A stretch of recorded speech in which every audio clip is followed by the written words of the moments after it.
بقى حاجة حلوة أوي هادّيها لكم هدية كده، وهي في حاجة كده tool من الtools اللي إحنا بنستخدمها في جلسات الcoaching. وهي إن أنا لمّا بامسك أي هدف أنا عايزة أحققه وخلاص أنا حددته، باتّبع 4 خطوات عشان يسهّلوا عليّا الدنيا شوية، وهي إيه الحاجة اللي أنا لازم أوقّفها فورًا عشان أعرف أوصل للهدف بتاعي.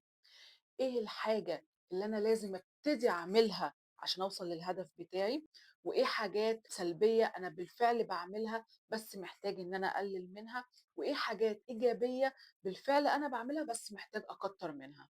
بمعنى مثلًا لو جينا مسكنا موضوع الوزن ده كمثال، إن أنا مثلًا هاجي أقول إيه الحاجات اللي أنا لازم أبدأ أعملها وما باعملهاش خالص، فممكن مثلًا تكون إن أنا أنزل gym.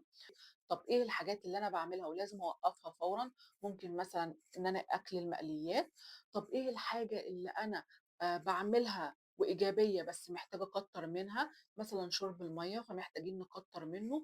وإيه الحاجة السلبية اللي أنا باعملها ومحتاج إن أنا أبتدي أقلِّل منها، فممكن مثلًا نقلِّل من عدد معالق السُكّر